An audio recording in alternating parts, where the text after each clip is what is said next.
Sécurité humaine, formation professionnelle, accueil. Décidez d'agir avec Fiducial Sécurité, l'expert français de la sécurité privée, présente Sud Radio, les vraies voix qui font bouger la France, les vraies voix de l'emploi. On parle emploi jusqu'à 20h avec Jérôme Laverny, directeur du réseau national Mission Emploi. Bonsoir Jérôme. Bonsoir Philippe. Bonsoir à vous. Emmanuel Macron va-t-il gagner la bataille de la hausse des salaires et du pouvoir d'achat? C'est la question que l'on vous pose ce soir. Vous votez d'ores et déjà sur Twitter et YouTube. Pour l'instant, vous dites non à 91%. Le 0826 300 300 pour réagir. Peut-on augmenter les salaires? Lors du débat du second tour, Emmanuel Macron n'a pas répondu explicitement à la question, si ce n'est que le SMIC va augmenter, mais de manière mécanique, 35 € net au mois de juin. Emmanuel Macron qui a également annoncé le dégel du point d'indice de la fonction publique, c'était il y a quelques semaines, ce qui signifie une augmentation des fonctionnaires d'ici l'été pour le privé. Pas de réelle proposition du chef de l'État, si ce n'est d'inviter les différentes branches syndicales à négocier les salaires. Voilà. Emmanuel Macron va-t-il gagner la bataille de la hausse des salaires et du pouvoir d'achat? Le veut-il déjà? Le peut-il? On en débat avec Éric Chevet, vice-président de la CPME chargé des affaires sociales. Bonsoir Éric Chevet. Bonsoir. Bonsoir à vous, bienvenue Éric Chevet. Walid Atroubi est avec nous, directeur chez Ace Paris. Bonsoir. Bonsoir. Bonsoir à vous. On va rejoindre dans quelques instants Charles Chauvet, agent immobilier. Jérôme Laverny, quand on parle de pouvoir d'achat, alors on ne parle pas de l'inflation pour l'instant, ni du prix de l'huile de tournesol à cause de la guerre en Ukraine. Non, on parle de pouvoir d'achat durable, du reste à vivre. Oui, tout à fait. Parce qu'on en parle peu du reste à vivre. D'abord, quand on parle de des pouvoir d'achat. programmes et l'émission de ce soir s'inscrit dans la lignée d'un certain nombre de précédentes qui se penchaient un petit peu sur le thème de l'emploi et tout ce qui s'y rapporte dans le cadre des programmes des élections présidentielles et bien sûr prochainement des législatives. Pour s'apercevoir et faire le constat que l'emploi a été un petit peu maltraité, non traité, peu traité. On en a parlé la semaine dernière sur d'autres volets et c'est vrai que celui du pouvoir d'achat est agité de temps en temps, des salaires de temps en temps, mais encore une fois avec de vieilles rengaines et surtout de vieilles méthodes, consistant à s'atteler à une hausse de ceci, un changement de cela. La méthode que l'on appelait la semaine dernière des vases communicants. Et le problème, c'est qu'effectivement, aujourd'hui, on a, Premièrement, il faut le rappeler, un souci de recrutement. On a un très grave problème de recrutement et les salaires font partie des raisons qui rendent difficiles ces recrutements. Parce que salaire trop bas.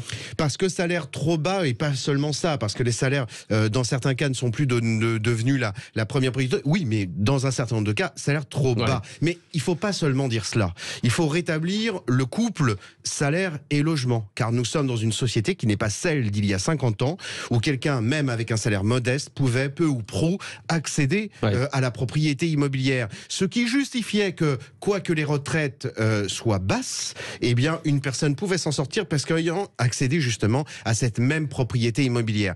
Donc, les programmes électoraux ne se sont pas penchés sur ce couple logement-salaire, c'est-à-dire ce que vous désignez à très juste titre, le reste à vivre. Mais se sont bornés parfois à agiter des hausses de ceci par là, des hausses du SMIC, pour dire les choses concrètement, 1004, 1005, 1006. Mais comment envisager cette hausse de SMIC comme une solution réelle, sérieuse, vraisemblable, constructive en lien avec l'emploi? Lorsque, pour prendre ce seul élément, ne serait-ce que géographique, que veut dire une hausse du SMIC en frontière suisse et en plein cœur de Paris et en plein cœur de la Lozère? Ça n'a strictement rien à voir. Il faut avoir un petit peu plus de discernement par rapport à ces choses-là. C'est vrai qu'on oublie aussi trop fréquemment que dans le contrat de travail, il y a contrat. Et qu'un contrat suppose que de part et d'autre, chacune des parties, l'employeur et les salariés, y trouvent son compte. Et manifestement, aujourd'hui, ça n'est pas le cas dans un certain nombre d'emplois. Il y a donc une stratégie qui doit être beaucoup plus empirique, beaucoup plus pragmatique et beaucoup plus simple que les envolées lyriques, malheureusement, auxquelles nous avons assisté avec ces fameux programmes électoraux. Éric Chevet, vice-président de la CPM, chargé des affaires sociales. Beaucoup de candidats, quasiment tous, lors de ces élections présidentielles, ont voulu augmenter les salaires. Alors, chacun son chiffre, 8, 10, 12, 15%. D'ailleurs, c'est marrant, parce que quand on leur demandait comment ils comptaient faire, ils n'avaient pas vraiment la réponse. Certains parlaient d'abaisser les cotisations salariales, les cotisations patronales. Concrètement, Éric Chevet, est-ce qu'on peut aujourd'hui augmenter les salaires? Est-ce qu'un patron peut augmenter les salaires de ses salariés?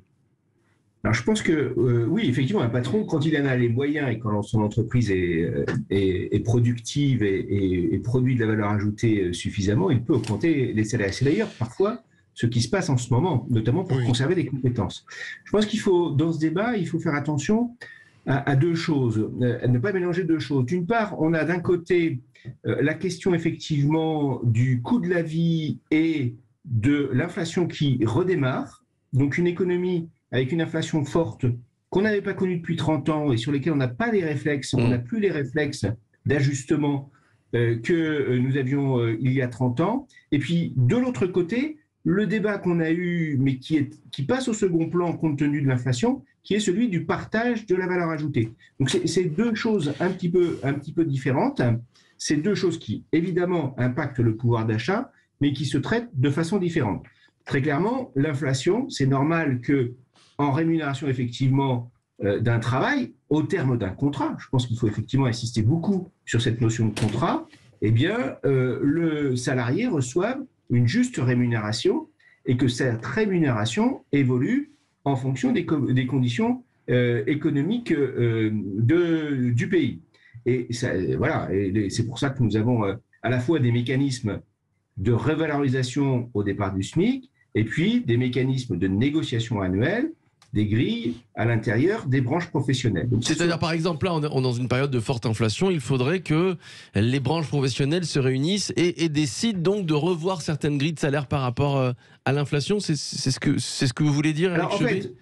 Ce qu'on dit, c'est qu'on ne peut pas non plus être en négociation permanente au sein des branches professionnelles. Donc, il est prévu une négociation annuelle. Elles viennent de se terminer vers le mois de février-mars pour la plupart.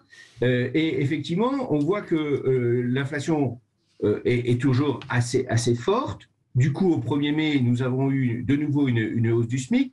Et du coup, on a des minima de branche qui passent en fait en dessous du SMIC. Et évidemment, la question se pose là. Certaines organisations syndicales demandent aux branches de rouvrir les négociations.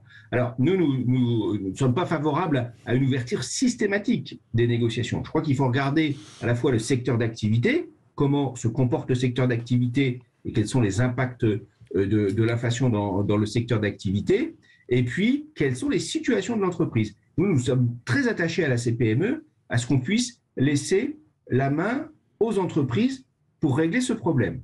Alors, on va poser la question, est-ce que vous partagez la proposition d'Éric Chevet et Walid Atroubi ?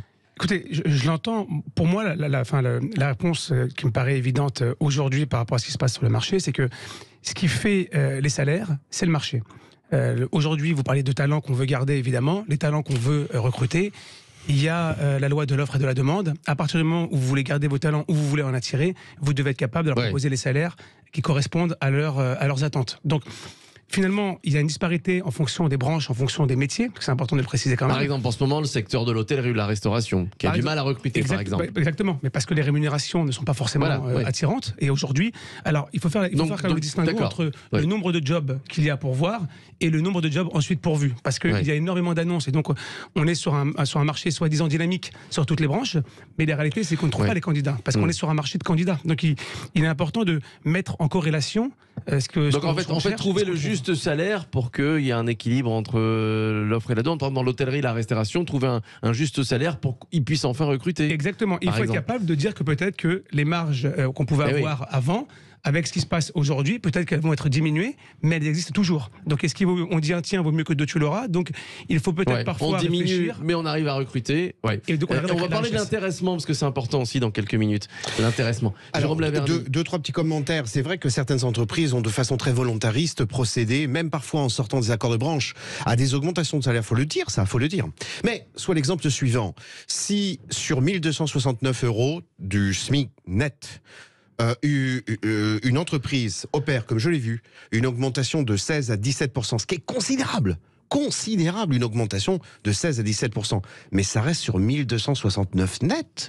Ce qui veut donc dire que, à Paris, se loger, manger et vivre avec 1269 net, ça ne c'est pas fonctionne. possible. Ça ne fonctionne pas. D'ailleurs, j'ai vu un entretien avec Emmanuel Macron était interrogé il y a quelques mois sur à partir de quel montant, de quel revenu on peut vivre convenablement à Paris. On va prendre la capitale, mais je pense que c'est la même chose dans des très grandes villes. Il disait 2500, 3000 euros, il n'avait pas tout à fait tort. Alors, en dessous, c'est très compliqué. Autre chose sur la possibilité de certaines entreprises. Oui, certaines entreprises le font. Et croyez-moi que, eu égard aux difficultés de recrutement aujourd'hui, les entreprises qui peuvent augmenter les salaires, elles le font maintenant de façon très volontariste. Mais il y a certains secteurs, il faut le dire aussi, sur lesquels on ne peut pas le faire. Les entreprises ne peuvent pas le faire, ou peuvent le faire dans une moindre mesure. Et parfois même à cause de l'État, et l'État doit sortir, et les hommes politiques, notamment dans les propositions qu'ils font dans les programmes électoraux, de ce rôle de juge inquisitorial et de père fouettard qui dit, Pampan, allez augmenter un petit peu les salaires. Parce que, je prends un exemple très concret.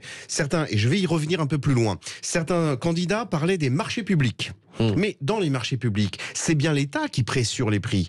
Et cette pressuration des prix, elle impacte les entreprises qui remportent les marchés. Et avec elle, les salaires que ces entreprises vont verser également aux salariés. Et je vais parler du cas précis qui dit combien, là pour le coup, les programmes et les stratégies sont à côté de la plaque, des clauses d'insertion. Et donc il y a certaines entreprises qui voudraient augmenter, mais qui n'ont pas les marges nécessaires pour le faire. On en a accueilli notamment certaines sur les services à domicile. Alors beaucoup de gens disent, mais non, ils payent comme des... Mais oui, mais pour certaines entreprises, elles ne peuvent pas augmenter. Il faut le dire aussi, il n'y a pas une raison, un constat, un coupable, des méchants et des gentils. Il faut faire des diagnostics beaucoup plus sérieux, beaucoup plus empiriques et beaucoup plus pragmatiques. Ouais. Et donc, à chaque diagnostic, sa solution. Il n'y a pas une solution, c'est ce que vous voulez dire, Jérôme Lavergne. On est d'accord, il n'y a pas la solution magique. Mais non, j'y vais tout de suite. Des clauses d'insertion ont été lancées par Borloo, supposant notamment, dans le cadre des constructions de bâtiments, qu'il y ait une part sur un chiffre d'affaires qui soit réservé à des contrats d'insertion. Dans la plupart des cas, ces contrats d'insertion sont destinés à des métiers du bâtiment, ouvriers, plombiers, électriciens. Je prends ces trois exemples-là. Le problème, c'est que il n'y a pas de candidat sur ouvrier, plombier, électricien, numéro 1. Numéro 2, si un ouvrier, plombier, électricien veut se porter sur un contrat, il faudrait qu'il soit fou pour aller sur un contrat d'insertion. Lorsque franchissant les portes de la première agence d'intérim, de la première entreprise, il va gagner 2 fois la mise. Et ces clauses d'insertion concernent parfois des chantiers qui démarrent dans 1 an, dans 2 ans, dans 3 ans. Donc ça veut dire, et on réitère la même chose avec les JO, là c'est du grand n'importe quoi avec les JO. Vous comprenez donc bien que même lorsqu'il y a un semblant de stratégie avec ces clauses d'insertion, elles sont complètement à côté de la plaque. Un plombier, il n'y en a pas beaucoup, il n'a pas vocation à se porter sur un contrat d'insertion qui est trop faible pour vivre déjà d'une part et par rapport aux rémunérations auxquelles il peut prétendre et surtout à un horizon de 6 mois en an, ça n'a aucun sens. Ouais. C'est pour ça que pragmatisme et empirisme. Alors vous parliez justement des loyers qui flambent en ce moment et pas que dans les grandes villes. On parlait du reste à vivre également. Charles Chauvet est avec nous, bonsoir. Bonsoir. Bonsoir Charles Chauvet, vous êtes agent immobilier. Alors quel est en moyenne évidemment dans les grandes villes, tiens par exemple, quel est en moyenne le prix d'un 45-50 mètres carrés? Alors moi sur le secteur où je suis, 45. Vous êtes où Charles Chauvet? Vous m'entendez? Oui très bien.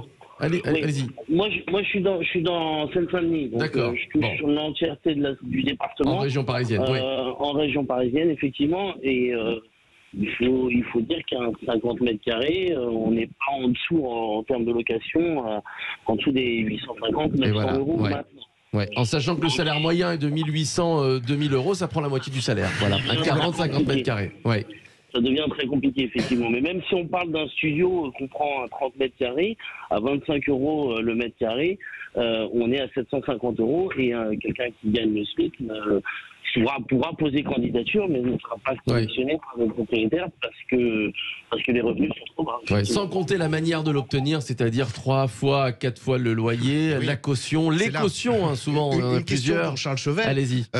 Vous avez un candidat, parce qu'effectivement l'agence Chauvet est historique dans le 93, mais vous avez un candidat qui se présente, qui gagne le SMIC, soit 1269 net. Allez, on va dire raisonnablement, quelle est votre réaction? sincèrement, je suis embêté parce que je ne pourrais pas lui trouver un appartement convenable. Alors je pourrais. Et bien sûr, vous prenez pas en compte excusez-moi, vous prenez pas en compte le fait qu'il aura forcément des allocations, des aides en ayant le SMIC. Non, pas du tout. On va prendre en compte des garants, effectivement.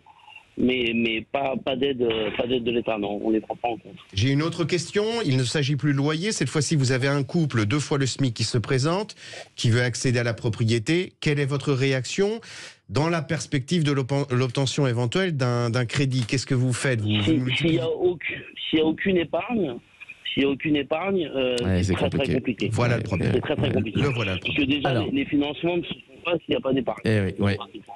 Alors, Walid Atroubi, qu'est-ce que ça vous inspire? On va parler du logement, puisqu'on est sur le logement. Est-ce que c'est aussi à l'employeur, je parle des grands groupes notamment, à essayer aussi de trouver en plus des logements à leurs salariés, surtout quand c'est difficile de recruter? Écoutez, il y a des secteurs qui le font, qui commencent à le faire. Qui travaillent avec la mairie, c'est historique pour certains secteurs de déjà le faire, mais ce que je veux dire, c'est qu'on se rend compte encore une fois d'une certaine chose, c'est qu'on fait encore peser sur les entreprises des décisions qui ont été prises par des politiques, et les entreprises ne peuvent pas se substituer. C'est pas votre rôle. Non, à un moment donné, notre rôle, c'est d'essayer de garantir un salaire, de faire en sorte de payer des gens par rapport à un travail qu'ils fournissent, mais on ne peut pas se substituer à l'ensemble des pouvoirs publics pour essayer de trouver des solutions au niveau des écoles, au niveau des crèches, au niveau... parce que les gardes, c'est pareil, c'est compliqué, c'est cher, on n'a pas de place. Donc les entreprises font ce qu'elles peuvent. Ensuite, il faudrait maintenant essayer de trouver, on rembourse ce qui est naturel et normal, les transports. Il faudrait maintenant aussi penser à trouver des appartements. En fait, c'est plus raisonnable. Ça veut dire que les entreprises ne peuvent pas se substituer à tout ça. Il faut à un moment donné une logique qui soit main dans la main. D'accord. Pour que tout le monde puisse travailler. Une vraie politique qui ferait partie d'une politique de l'emploi menée par l'État. Donc ça ferait partie d'une politique d'emploi. Alors on va dans quelques minutes. Dans quelques minutes, on va se retrouver dans quelques minutes avec Jérôme Laverny, donc qui va poser sa question. Éric Chevet, Walid Atroubi et Charles Chauvet. Emmanuel Macron peut-il gagner la bataille de la hausse des salaires et du pouvoir d'achat? Vous êtes nombreux à voter sur le compte Twitter de Sud Radio. Une majorité de non, une grande majorité non à 88%. 0826 300 300 pour réagir et en débattre avec nous. On revient dans quelques minutes. À tout de suite. Sécurité humaine, formation professionnelle, accueil. Décidez d'agir avec Fiducial Sécurité, l'expert français de la sécurité privée, présente Sud Radio, les vraies voix qui font bouger la France, les vraies voix de l'emploi. C'est la deuxième partie des vraies voix de l'emploi sur Sud Radio avec Jérôme Laverny, directeur du réseau national Mission Emploi, Éric Chevet, vice-président de la CPME, chargé des affaires sociales, Walid Atroubi qui est avec nous, directeur chez Ace Paris, et puis notre ami Charles Chauvet, voilà, agent immobilier dans le département de la Seine-Saint-Denis. Tiens, Éric Chevet, vice-président de la CPME, qu'est-ce que vous répondez à tous ces politiques qui n'ont que le mot, la phrase augmentation de salaire dans la bouche, et puis qui derrière ne font absolument rien, qui renvoient la balle aux entreprises, qui vous renvoient la balle? Oui, d'abord, ce qu'on répond, c'est que, fort heureusement, c'est encore les chefs d'entreprise qui sont à la maîtrise sur le sujet, dans le cadre de la négociation, effectivement, à l'intérieur de leur entreprise, et soit pour des négociations annuelles, ou dans le cours de l'année d'ailleurs, soit au moment de l'embauche, qui proposent sur le marché. Et aujourd'hui, il faut quand même reconnaître une chose, c'est que le rapport de force est en train de s'inverser entre ceux qui proposent des compétences sur le marché et ceux qui en ont besoin. Je crois qu'il faut quand même avoir ça aussi à l'esprit. C'est un élément nouveau. Premier élément nouveau, c'est l'inversion du rapport de force. Aujourd'hui, quelqu'un qui a des compétences et qui veut le valoriser, franchement, il peut faire le tour quand même, hein. Et puis, la deuxième chose, c'est que on ne passera pas à côté du débat qui est que, très clairement, le rapport au travail a très considérablement évolué au moment de la pandémie et en sortie de pandémie. Et là, nous sommes confrontés, nous, à des difficultés particulières qui nécessitent de revoir, au-delà de simplement les critères habituels de paramètres de variation, en fait, dont les salaires, qui nécessitent de revoir complètement notre organisation du travail. Alors, qu'est-ce qui a changé concrètement? En fait, la qualité de vie, sans doute que il y a eu, suite à cette pandémie, une une meilleure, enfin, une plus grande importance pour les individus de leur qualité de vie. Et que l'arbitrage entre gagner plus, avoir une bonne qualité de vie, eh bien, il se fait en faveur de la qualité de vie. Et ça, on le sent de plus en plus. Il demande quoi, par exemple? Donc, voilà, ça veut dire quoi? Le télétravail, l'amplitude horaire, voilà. Ouais. Ça veut dire que, par exemple, dans l'hôtellerie-restauration, on me donnait l'exemple cet après-midi de chefs d'entreprise qui maintenant proposent des semaines de 4 jours avec 3 jours après, parce que voilà, ça correspond mieux au rythme de vie, en supprimant effectivement les trous dans la journée, là, vous savez, les périodes en fait qui sont sans activité. Et donc il y a aujourd'hui la nécessité du côté des chefs d'entreprise, et ce qu'on pense nous à la CPME, de s'interroger sur l'organisation de l'entreprise pour répondre à de nouvelles aspirations en matière de rapport au travail. Ça, c'est vraiment nouveau, et au-delà du problème du prix, c'est-à-dire du salaire, il y a cette question qui est forte. Jérôme Lavernier, et juste après Walid Atrabi sur la qualité de vie. Alors, Monsieur Chevet, que les Français réclament une meilleure qualité de vie depuis, on l'a bien compris, la pandémie et le confinement. Oui, Monsieur Chevet a 1000 fois raison, mais hélas, il va falloir qu'on en parle. C'est un autre sujet, malheureusement, que celui d'aujourd'hui. Aujourd'hui, on est dans une situation gravissime du point de vue du recrutement, une situation qui est trop tue et simplement comme ça abordée par des difficultés hypothétiques de... Non, aujourd'hui on a des entreprises qui sont dans l'impossibilité d'honorer des marchés qu'elles ont conquis. Aujourd'hui on a des entreprises qui, très discrètement, elles ne le diront pas au micro d'une antenne, font venir des salariés d'ailleurs pour pouvoir opérer, comment dire, là encore une fois des marchés. Mais c'est un autre débat. Là, l'idée c'est qu'aujourd'hui, c'est vrai qu'on se retrouve dans une situation où à Sud Radio, il est question de parler vrai, et parler vrai, ça nécessite et ça requiert de savoir écouter. Or, il se trouve qu'on a eu quand même, au fil des manifestations Gilets jaunes, des gens qui ont dit « Je ne comprends pas, mes parents avaient plus d'enfants, moins de revenus, ils s'en sortaient. Ouais. Moi, j'ai moins d'enfants, plus de revenus, je ne m'en sors pas. » Il y a manifestement quelque chose qui ne va pas dans la rémunération, pas simplement à l'instant T, mais quand on se projette dans la vie, quand on essaye de réfléchir, qu'on a en face de soi quelqu'un et qu'on fait une analyse de sa situation financière, économique et professionnelle, et de se dire mais comment cette personne va évoluer, comment dans 10 ans, dans 20 ans va-t-elle se retrouver. Or, force est de constater qu'aujourd'hui, eh bien, on est dans une situation où, indépendamment effectivement d'un rapport à la valeur, enfin pas à la valeur travail, mais au travail d'une manière générale, aux difficultés de recrutement, il y a des situations qui créent des difficultés de recrutement, notamment mais pas que, mais parce que le reste à vivre. Ouais. Celui que savent très bien identifier les banquiers. Les banquiers vous demandent salaire, etc. Non. Ils font la soustraction, etc. Des rentrées et par rapport aux dépenses. Pareil, quand vous demandez un crédit, évidemment, c'est le taux d'endettement qui est calculé. Et c'est ça qui est problématique, y compris à l'intérieur. Walid Atrabi, on va revenir sur le reste à vivre, savoir sur la qualité de vie. C'est vrai que ça a beaucoup changé cette dernière année, depuis l'épidémie du Covid. Un petit peu avant, mais énormément l'épidémie est un accélérateur. Mais depuis déjà quelques années, un petit peu avant, déjà, on avait une orientation qui était différente. Et les gens recherchaient déjà cette fameuse QVT, qualité de vie au travail, parce que c'était déjà l'argument numéro 1, et la rémunération était passée en numéro 3, puisque du coup, 1 était la qualité de vie au travail, 2 l'équilibre vie personnelle, vie professionnelle, et ensuite le salaire. Donc je partage parfaitement votre avis. Maintenant, je disais tout à l'heure qu'on est sur un marché de candidats, donc effectivement, on peut tirer à la hausse sur certaines niches, on peut tirer à la hausse les salaires, parce qu'on a besoin d'avoir ces compétences, et ça je le confirme. Mais il ne faut pas oublier une chose, c'est qu'on traverse une période qui est plutôt compliquée depuis quelques mois maintenant, avec des hausses un peu partout, que ce soit de l'essence, des restaurants, de vivre, de se nourrir, des loisirs, des loyers, des crédits qui remontent. Ce que je veux dire, c'est qu'on a une augmentation partout, donc il ne faut pas oublier que le salaire reste quand même la valeur refuge. Et donc que malgré tout, on peut avoir envie de cette qualité de vie, évidemment. Mais maintenant, on se rend compte aussi qu'il faut quand même derrière. En fait, l'impression des Français, ce n'est pas qu'une impression. Ils ont l'impression que les prix flambent. Voilà, on y est en plus là depuis quelques mois avec l'inflation. Tout augmente, plus encore depuis qu'on est passé du franc à l'euro. Mais ça, c'est un autre débat. Et que les salaires ne bougent pas en fait. Qui ne bougent pas aussi rapidement, peut-être. Mais surtout là, sur les derniers mois, ou en tout cas sur la dernière année, il y a une hausse importante à tous les niveaux. Et cette hausse de salaire n'a pas suivi à tous les niveaux. Moi, j'insiste, parmi ces hausses, celle qui est la plus préoccupante, c'est celle du logement, le principal poste poste de dépense, parce qu'il existait, et il existe encore d'une certaine façon, Jérôme Fourquet et Jean-Laurent Cassédé, dans leur formidable ouvrage « La France sous nos yeux » l'ont montré, des zones où il était beaucoup plus facile et de louer un logement ou d'acheter un logement. Ces zones se raréfient de plus en plus puisque les prix ont flambé, y compris dans des zones beaucoup plus reculées des centres urbains.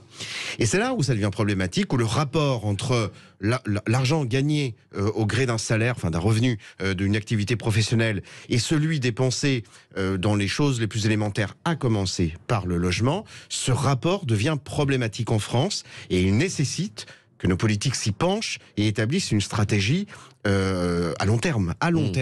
Parce que, vous comprenez, même pour les retraites, c'est important.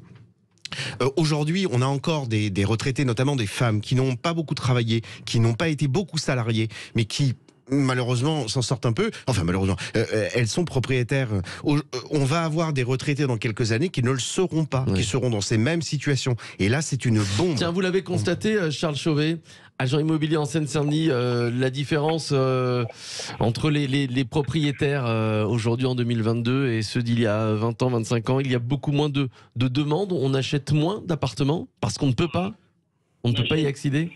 On achète plus difficilement, surtout depuis la hausse des prix, puisque les prix ont énormément augmenté post-Covid. On achète quand même, mais on achète avec beaucoup de difficultés et on s'endette surtout sur de nombreuses années. Quelqu'un qui achète maintenant chez moi un primo-accédant s'endette sur un minimum de 25 ans. Ouais. Il l'a dit tout à l'heure. Ce qui est problématique, c'est qu'il ne suffit plus d'avoir un très bon salaire pour acheter. Il faut avoir un apport. Ouais. Oui, et c'est ça ce qui a changé depuis une trentaine d'années. Hein. Et c'est très difficile d'économiser quand on gagne. Et alors, ce qui a changé aussi, on fermera la parenthèse appartement après, c'est qu'avant, quand une banque nous prêtait de l'argent, la part du notaire était compris. Maintenant, non. On nous prête de l'argent, donc un crédit sur 25 ans en revanche, et vous parlez de ce fameux apport pour payer, entre guillemets, les 8 à 10% qui vont au notaire. C'est extrêmement compliqué. Merci à vous. Emmanuel Macron va-t-il gagner la bataille de la hausse des salaires et du pouvoir d'achat? Bon, c'est net et précis sur Twitter, vous dites non à 93%. Merci à Eric Chevet, vice-président de la CPME, chargé des affaires sociales, Walid Atroubi, directeur chez Ace Paris. Merci à vous Charles Chauvet, agent immobilier en Seine-Saint-Denis, et merci à vous Jérôme Laverny, directeur du réseau national Mission Emploi. Dans quelques instants, dans quelques minutes maintenant, c'est le Loft Musique.